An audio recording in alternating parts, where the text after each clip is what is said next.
What if everything you think makes you more social is actually making you less of yourself?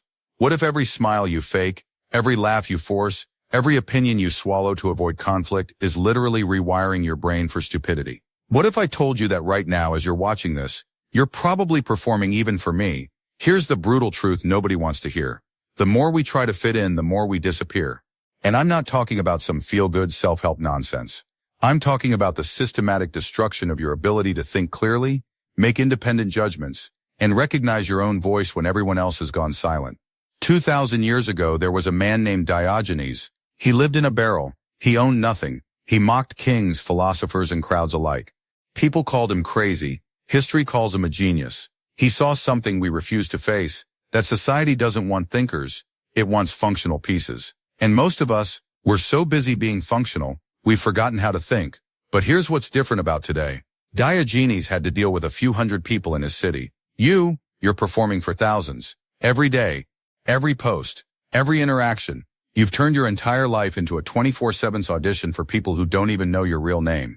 And the price? Your mind, your judgment, your soul. Stay with me, because what I'm about to show you will change how you see every conversation, every relationship, every choice you make from this moment forward. But I'm warning you now, once you see this, you can't unsee it. And some of you won't like what you find when you look in the mirror. You've been trained, like a dog, like a circus animal, like a perfect little social machine that says the right things, laughs at the right moments, and thinks the right thoughts. But here's the question nobody asks. When did you stop being you and start being everyone else's version of you?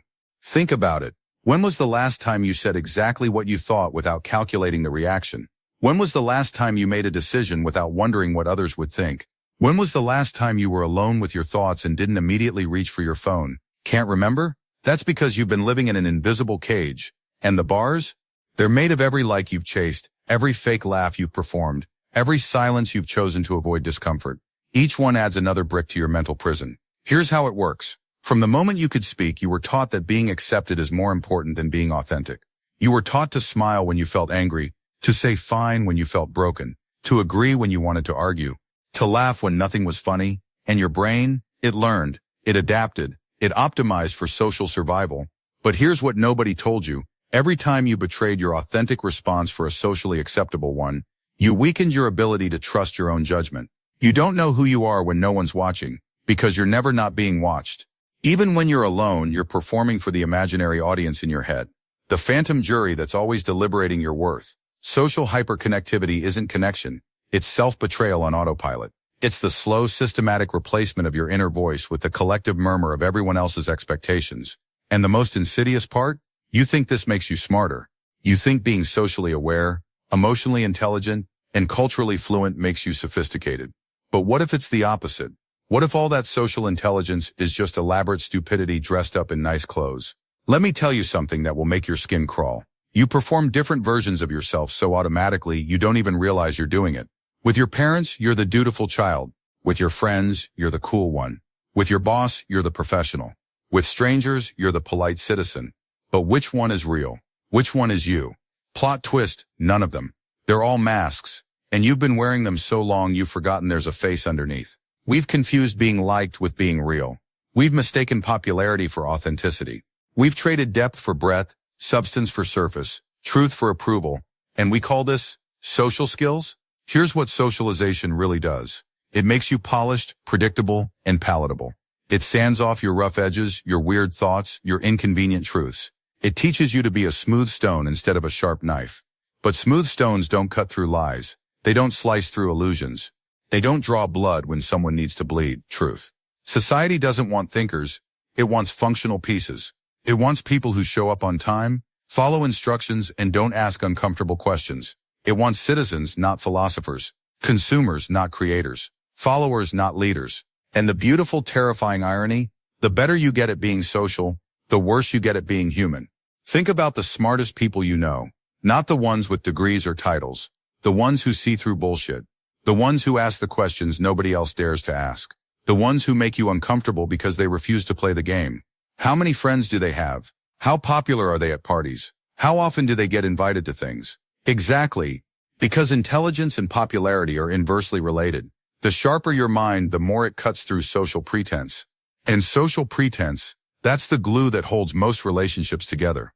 The cost of fitting in isn't just your authenticity, it's your edge, your judgment, your ability to see what others can't or won't see.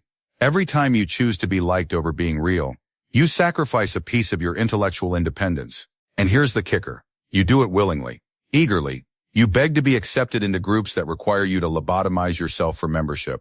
Look around. Look at your social media feed. Look at your conversations. Look at your relationships. How much of it is real? How much of it is performance? How much of it would survive if you stopped pretending? The truth is brutal. Most of your connections are built on mutual deception. You pretend to be someone you're not, and they pretend to believe you. It's a conspiracy of fakeness, and everyone's in on it except the parts of you that are slowly dying from neglect. Here's something that will make you question everything. We don't seek truth, we seek approval. We don't want to be right. We want to be accepted. We don't want to understand. We want to belong. And your brain, that magnificent pattern recognition machine, learns this. It optimizes for social success instead of intellectual accuracy. It prioritizes being liked over being correct. Watch yourself in conversations. Really watch. Notice how you modify your opinions based on who you're talking to. Notice how you emphasize certain aspects of your personality and hide others. Notice how you laugh a little too hard, agree a little too quickly, and disagree a little too softly. This isn't social intelligence. This is intellectual suicide. Every time you change your mind to fit in, you shrink your inner world. Every time you bite your tongue to keep the peace, you silence a part of your soul. Every time you pretend to care about something you don't, you make it harder to recognize what you actually do care about. Validation doesn't require intelligence. It requires conformity. It requires you to think the thoughts everyone else is thinking, feel the feelings everyone else is feeling, and want the things everyone else is wanting. But here's the problem with conformity. It's the enemy of creativity. It's the killer of innovation. It's the death of everything that makes you uniquely, irreplaceably you. You know what's really insidious? Critical thinking isn't punished by violence anymore. It's punished by something much more effective, symbolic exile. The raised eyebrow, the awkward silence, the slow exclusion from group chats and dinner invitations. They don't burn heretics anymore. They just stop inviting them to parties. And you know what? It works. It works so well that most people police their own thoughts before anyone else has to. You've internalized the warden. You've become your own prison guard. The cage isn't locked from the outside, it's locked from the inside. And you're holding the key. But here's what really breaks my heart. You've forgotten what you look like without the mask. You've performed for so long for so many different audiences that you've lost track of who's underneath all the costumes. You perform for your friends and they see the fun version. You perform for your family and they see the respectful version. You perform for your coworkers and they see the professional version. You perform for strangers and they see the polite version. But who do you perform for when you're alone? Who are you when there's no audience to impress? No expectations to meet, no role to play. You don't know, do you? Because you're never really alone. Even when you're physically alone, you're mentally surrounded by the ghosts of everyone whose approval you crave.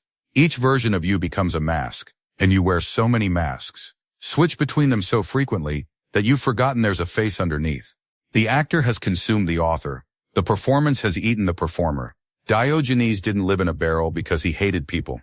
He lived in a barrel because society had no room for his mind. He chose physical homelessness over intellectual imprisonment. He chose isolation over assimilation. And you know what's beautiful about that choice? It preserves something essential, something that gets destroyed when you make yourself small enough to fit into other people's expectations. Your authentic self isn't just another mask. It's the face that exists when all the masks come off. It's the voice that speaks when all the performing stops. It's the person you are when nobody's watching and nobody's judging. But here's the terrifying question.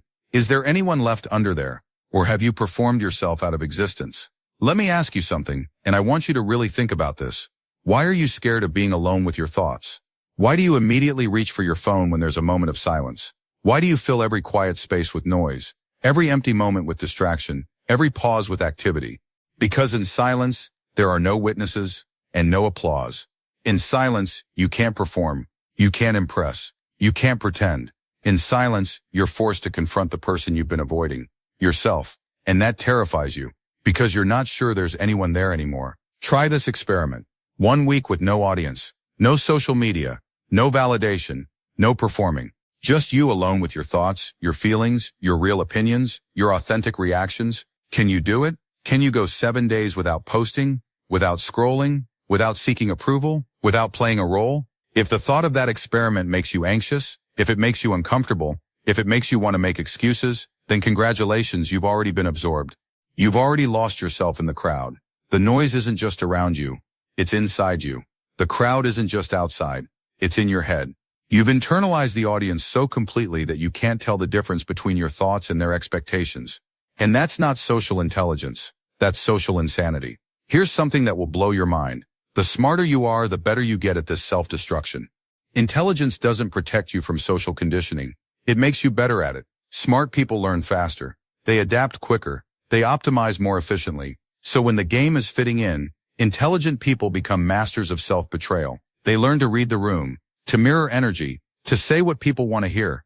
They become social chameleons, changing colors so smoothly that even they forget what their original color was.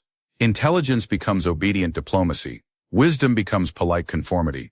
Brilliance becomes sophisticated self-censorship. The smarter you are, the more you learn to fake it for survival. You learn to hide your weird thoughts, your uncomfortable questions, your inconvenient truths. You learn to speak in acceptable languages, to think in approved patterns, to feel in socially sanctioned ways. And the most tragic part? You call this emotional intelligence. You call this social skills. You call this maturity. But what if it's just elaborate cowardice? What if it's just sophisticated self-abandonment? What if it's just intelligent stupidity? We don't kill clarity with error anymore. We kill it with polite conformity. We don't destroy truth with lies. We destroy it with diplomatic half-truths and socially acceptable distortions. The real enemy isn't ignorance. Ignorance can be educated. Ignorance can be fixed. The real enemy is the performance of knowledge, the pretense of understanding, the simulation of wisdom. When you know just enough to sound smart in conversations but not enough to think independently. When you can discuss any topic but have no real opinions about any of them. When you can speak the language of intelligence without actually possessing the substance of thought. That's not stupid. That's worse than stupid. That's smart enough to know better and too scared to do better. And here's the final insult. You've convinced yourself that this makes you sophisticated. You've told yourself that seeing all sides makes you wise, that being agreeable makes you mature, that avoiding conflict makes you evolved. But what if it just makes you empty? What if it just makes you a ghost haunting your own life? Everyone talks about authenticity these days. It's a buzzword, a trend, a brand. But real authenticity isn't marketable. It's not Instagram friendly. It's not optimized for engagement. Real authenticity is disruptive. It's uncomfortable. It's inconvenient. It doesn't adapt to its environment. It doesn't smooth out its rough edges. It doesn't entertain or perform or please. It just is. Uncompromisingly, unapologetically, uncomfortably real. And that's why it gets rejected. That's why authentic people often end up alone. That's why genuine individuals struggle to find their tribe. Because most people aren't looking for reality. They're looking for a comfortable simulation of reality. Authenticity doesn't bend. It doesn't flex. It doesn't mold itself to fit into spaces that weren't designed for it. And in a world that's built on mutual performance, that makes it dangerous. People fear those who no longer need the group. They fear those who've stopped seeking approval. They fear those who've learned to trust their own judgment over the collective opinion. Because if you can be happy without their validation, if you can think without their permission, if you can exist without their approval, then what does that say about their choices? It exposes the lie they're living. It reveals the cage they've built. It shows them the freedom they've sacrificed for security. And they hate you for it. Not consciously, not maliciously, but they hate you the way people hate mirrors when they don't like what they see. So they try to pull you back. They try to shame you into conformity. They try to convince you that your independence is really just loneliness in disguise, that your authenticity is really just arrogance, that your freedom is really just fear of commitment. And if you're not careful, if you're not strong, if you're not absolutely certain of who you are and why you're choosing to be that person, they'll succeed. Because the pull of the crowd is strong. The need to belong is primal. The fear of rejection is overwhelming. But here's what they don't tell you. The people who try to pull you back into the cage aren't doing it out of love. They're doing it out of fear. They're not trying to save you. They're trying to save themselves from the uncomfortable reflection of their own imprisonment. Here's the most insidious trap of all. Even your inner work can become another performance. Even your self-awareness can become another mask. Even your journey toward authenticity can become another way of seeking approval. You go to therapy and perform for your therapist. You journal and perform for your future self. You meditate and perform for your spiritual community. You do inner work and perform for your personal development tribe. You switch masks so often you forget who's underneath. You become so good at analyzing yourself, you forget to actually be yourself. You become so sophisticated in your self-deception that you don't even realize you're still lying. The most dangerous lie isn't the one you tell others.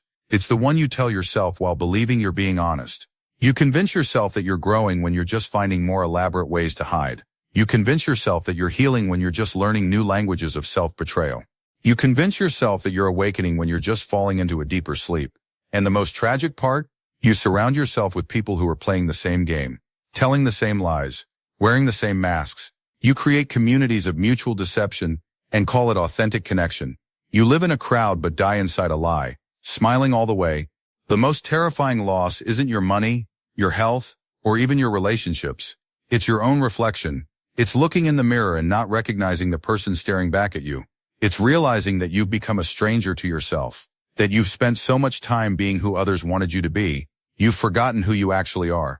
It's the moment when someone asks you what you want, and you have no idea.